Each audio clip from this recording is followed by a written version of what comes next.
A very warm welcome to Must Know Topics. In this particular series, I'll be taking down various lecturate and GD topics which will be helpful in preparing for various government competitive examinations, including Services Selection Board interviews. The topic that I'll be taking today will be Armed Forces Special Power Act, and this will be the 25th lecturate of the series. I'll be covering this particular topic in 7 subdivisions, that is history part, followed by disturbed area, how to declare an area disturbed, provisions for, against, and way forward. Coming to the history, Armed Forces Special Powers Ordinance was passed by the Britishers in the year 1942 on 15th August in order to suppress the Quit India movement.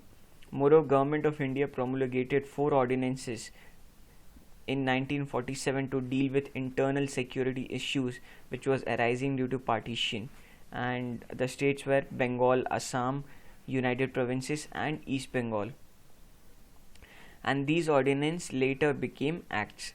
Now basically the same acts got repealed in 1957, that means these were removed, and later these got reenacted in Assam and Manipur as AFSPA, that is 1958 AFSPA, that is Armed Forces Special Power Act 1958, due to Naga insurgency, and gradually it was extended to all 7 states or the 7 sisters of Northeast.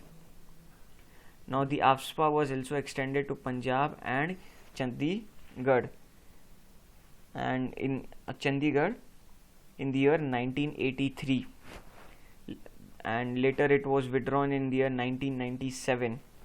Now AFSPA again got enacted in the year 1990 in Jammu and Kashmir. Now basically in Punjab and Chandigarh it was extended because of there were Sikhs who were fighting for Khalistan, for a new state and for a different country, Khalistan, and that is why AFSPA was extended in the year 1983, and later on when the situations became normal it got withdrawn. Now basically what is a disturbed area? The government that is either state or center considers the area to be disturbed when there is a dispute between members of different religions, then racial, languages or regional groups, or caste or communities, and in these cases the state or centers can consider the area to be disturbed. Now basically how to declare an area disturbed?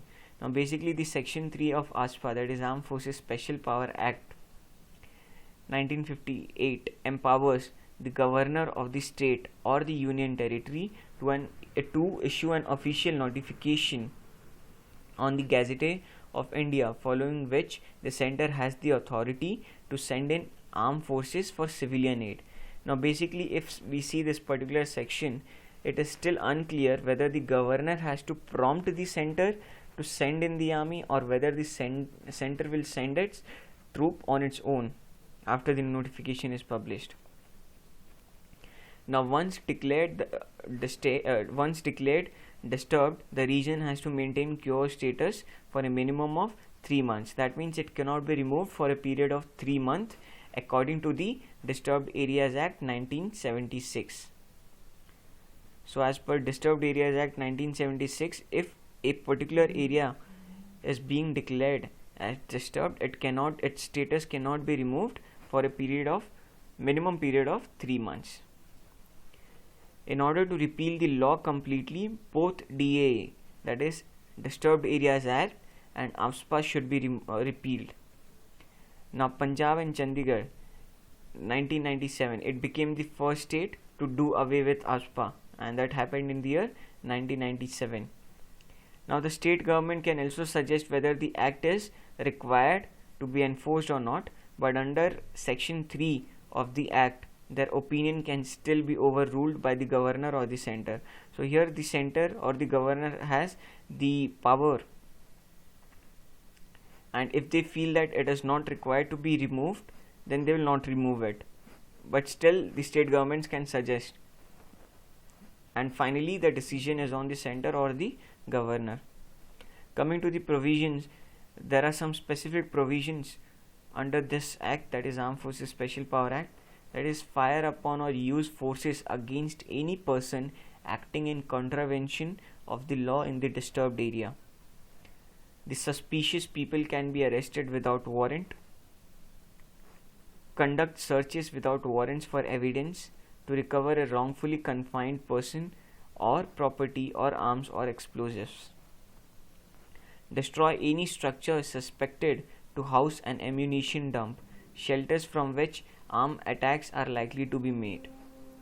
AFSPA, that is Armed Forces Special Power Act, bars proceeding or prosecution except with centers not. Now, basically, if an armed forces personnel has to be arrested without the centers not, he cannot be prosecuted. Neither any proceeding can be done on him. And basically, if we see for the topic, that is for AFSPA, there are specific provisions which are required to fight in the disturbed areas, to fight against the militants. And in that case, if we see, then these provisions are beneficial for the armed forces personnels in order to counter the insurgency. Moreover, if we remove this act, this will lead to demoralizing of armed forces, and the militants will move to the locals and motivate them to file lawsuits against the army. Now, if we go against the topic, then that is against AFSPA, critics say that the undemocratic act has failed to contain terrorism and restore normalcy in disturbed area. Moreover, Congress veteran and former Union Finance Minister P. Chidambaram in 2014 characterized the AFSPA as obnoxious. Irom Sharmila was on indefinite hunger strike over 15 years because, according to her, there were fake encounters happening between 1979 and 2012. Moreover, Justin Jeevan Reddy Committee was set up in 2005 to review AFSPA and make recommendation, and stated that AFSPA should be repealed and Unlawful Activities Protection Act to be strengthened to fight militancy. However, no steps has been taken to repeal or reform. If we go a way forward, then there are some specific solutions to this problem. For example, political will. Now, Tripura administration under the Chief Minister Mr. Manik Sarkar was instrumental in bringing peace in Tripura, and the state recorded around 84% voter turnout in the 2014 Lok Sabha elections. Moreover, inclusion is also a solution where the involvement of insurgent leaders in electoral politics can be an effective way to deal with insurgency. For example, Lal Denga, the leader of Mizoram National Front. Development. Now, according to South Asia Terrorism Portal, the number of civilian deaths in Manipur has shown a continuous decline since 2007 and was the lowest in 2016. Now, if you consider, if there are cases against the army personnel, they cannot be prosecuted. Neither any proceedings can be done without the centers not. Now, basically, if any armed forces personnel falsely uses this act, then in that case there are severe proceedings including court martials which happen in the army. That means the army or the armed forces personnel always stand up with what is right. Now, if we see People Resurgence and Justice Alliance, that is PRJ party.